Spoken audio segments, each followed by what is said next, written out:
Los países que tienen acuerdos con el Fondo Monetario terminan coordinándose mucho mejor que los que no tienen. Y yo creo que Honduras es un ejemplo y acá Nicaragua es otro ejemplo muy claro.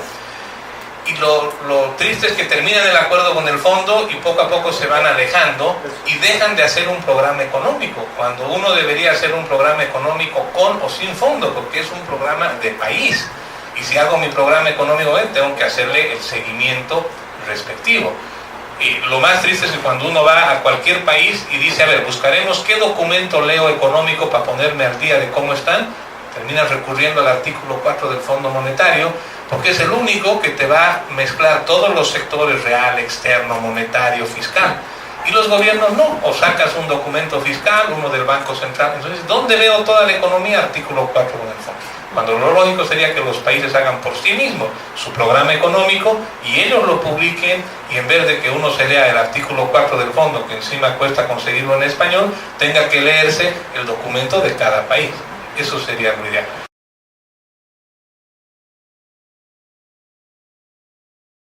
Le vamos a pedir a Eduardo, iba a hacer unos comentarios sobre esta temática. Gracias, Ramiro.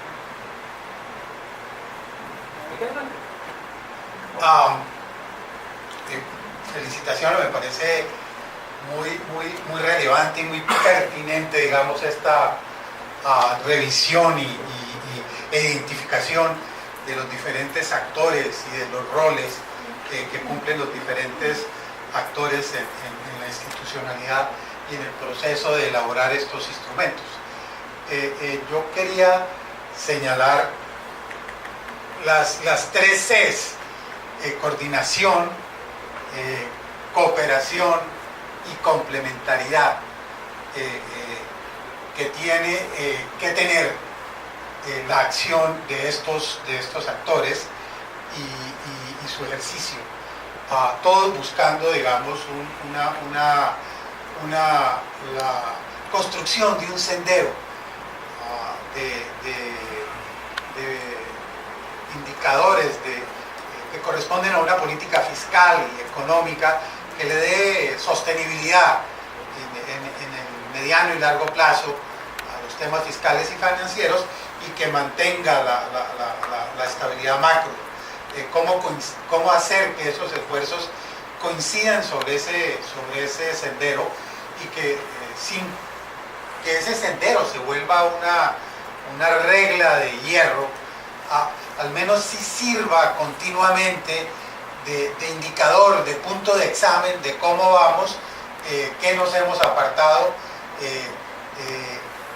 se justifica el haberse apartado, vale la pena corregir y volver al sendero, qué tipo de políticas debemos aplicar en los diferentes ámbitos fiscales, económicos, monetarios, para volvernos a acercar al sendero. Ese creo que es como el tema general. Lo que he visto en algunas partes, el caso colombiano, que lo viví cuando la crisis del 84, como tú dices, Ramiro, llegó el Fondo Monetario y eso era un desmadre. El Banco Central muy poderoso, pero hacía sus cuentas monetarias. Nosotros en el Ministerio de Hacienda nos preocupábamos de los temas fiscales. Siempre Colombia ha tenido una planeación fuerte, independiente del Ministerio de Hacienda, y rara vez trabajábamos juntos hasta que llegó la crisis y empezamos a hacer la programación financiera, donde por decencia nos reuníamos una vez en el Banco de la República, otra vez en planeación y otra vez en Hacienda, para que todos tuviéramos el confort de que nadie estaba llevando la primacía. La ventaja de eso, aprendimos a hacer la programación macrofinanciera, y aprendimos a manejar los modelos los instrumentos, las herramientas del Fondo Monetario, del dinero del banco, pero fue un proceso, un choque brutal para todos nosotros, porque cada quien andaba por su cuenta. De ahí sí salió una cosa muy importante, que se institucionalizó todos esos procesos. Primero aprendimos a leer lo que significaba el debajo de la línea para quienes hacíamos los temas fiscales en el corto plazo y ya mirar un poco más de largo plazo. Empezamos a mirar con planeación un poco qué es esto de los temas estratégicos y de la inversión crítica. ¿Qué es lo que hacen ustedes con los techos que les mandamos? ¿A qué programas están haciendo? ¿Qué proyectos? ¿Quién está vigilando los resultados de eso? Eso se fue institucionalizando y por fortuna fue tan duro el golpe que nos dimos que se institucionalizaron. La programación financiera se volvió un ejercicio de todos. La planeación nacional siempre se comenzó a acotar. El plan de desarrollo tiene un anexo que es el marco fiscal financiero, los espacios que le quedan a la planeación, y alguien aquí lo anotaba. Eso fue muy doloroso para la gente de planeación, entender que las rigideces del gasto, ya cuando de verdad tienes que entrar a hacer planeación, estamos hablando del 5%, 6%, pero también nos enseñó entonces que en el mediano plazo había que construir esos espacios fiscales dentro de esas rigideces y había que pasar entonces a examinar, oiga, denle una mirada al gasto en educación, a ver si se puede eficientar un poco, hacer más eficiente, poner algunas metas. Se empezó a trabajar dentro de las limitaciones que nos imponía, pero sobre todo de tener un conocimiento compartido entre los diferentes equipos, y se institucionalizó eso, y eso dio campo a que hiciéramos programación macro, marco fiscal de mediano plazo. Nos hemos demorado un poco en el marco de gasto de mediano plazo, pero planeación hace unos planes de inversión de mediano plazo y las políticas de endeudamiento se amarran dentro de ese marco general y claro, esto se revisa anualmente y trimestralmente salen datos y se comunican. Dio tiempo para institucionalizar eso en algo que se llama el CONFIS, el Consejo de Política Fiscal, un poco copiando lo que se había hecho en algunos países europeos y que tenía algo de Chile, donde con alguna formalidad se reúne Hacienda, Planeación y los ministerios de gasto para un poco hacerle el seguimiento y mirar los temas estos. Y hay otros instrumentos. Por último se metió una regla fiscal, un poco de cosas. No sorprendentemente, sin embargo, todo le llega a su tiempo y todo tiene sus vidas útiles. Colombia tuvo una bonanza mineroenergética y lo que estamos encontrando hoy en día, a pesar de todos estos instrumentos, nos sorprendió. La caída de los precios del petróleo, bueno, como sorprendió a México, como sorprendió a muchos países, hemos encontrado que a pesar de toda esta construcción institucional que teníamos, nos sorprendió. Y los ajustes, el ciclo, a pesar de los esfuerzos del presupuesto con una perspectiva estructural, nos sorprendió el ciclo y se hicieron algunos ahorros, pero nos ha colocado en una situación de ajustes, de ajustar el gasto de un 15%, 20% del presupuesto, que para un año y para las perspectivas de mediano plazo que has construido son unas crisis bastante fuertes.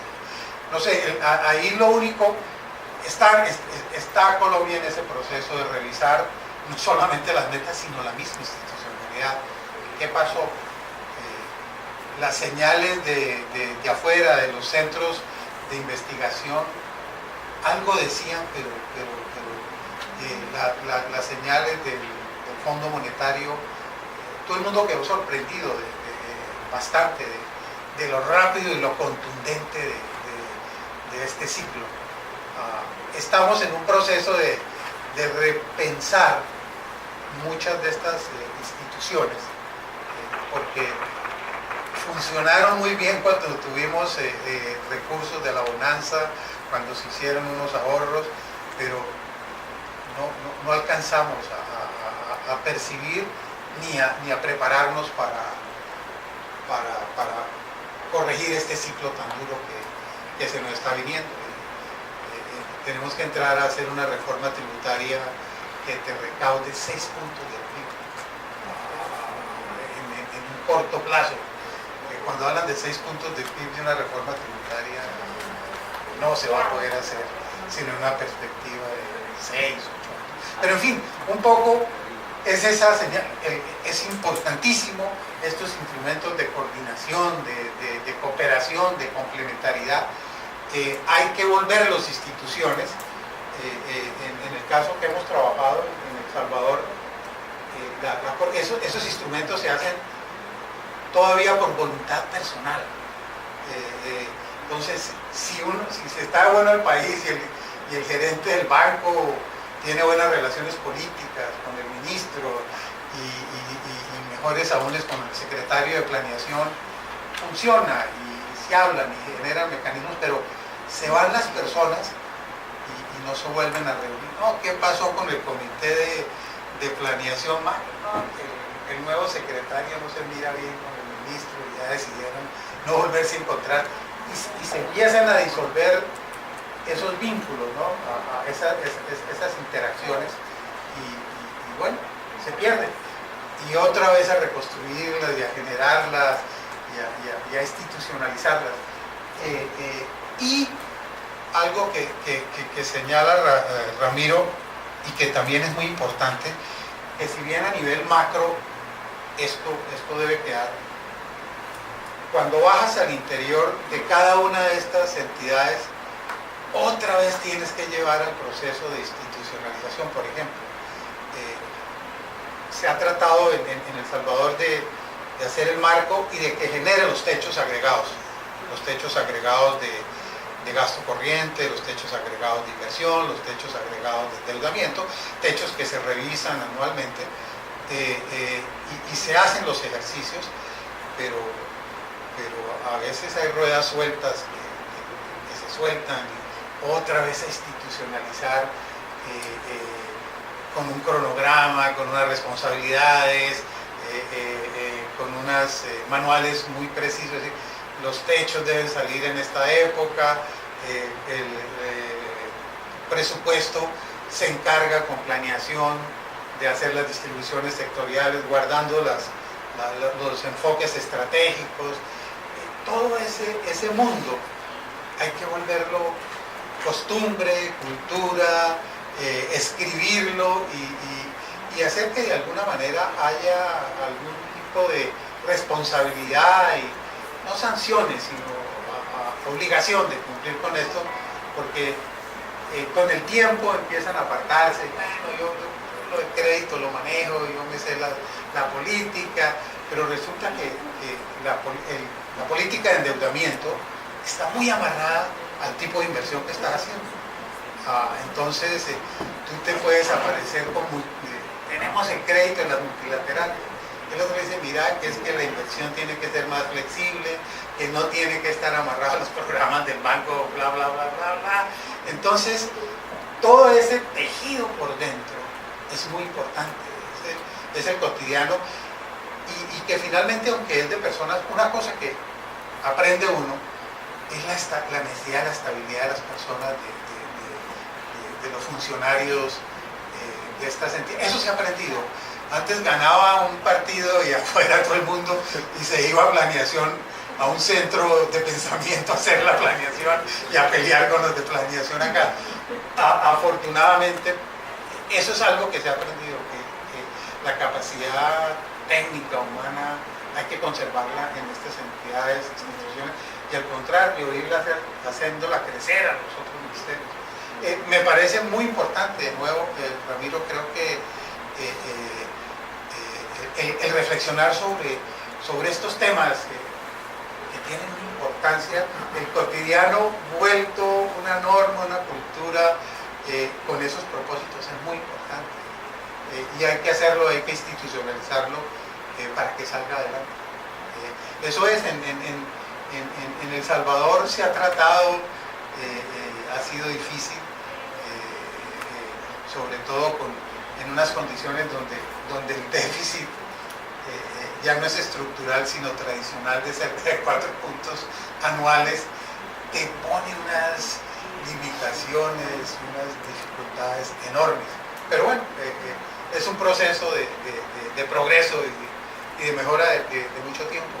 Eso era un poco lo que quería decir, y me parece, Ramiro, que es muy importante el llamar a esta reflexión de coordinar, de cooperar, de complementar continuamente, sistemáticamente, revisar, tener la capacidad los ministerios de entender la economía y de mirar y de saber un poco la política fiscal, qué impactos tiene y a su vez cómo lo macro te determina tus recaudos y la calidad de tu gasto y otro poco de cosas. Eso es un poco importantísimo, Ramiro. Gracias.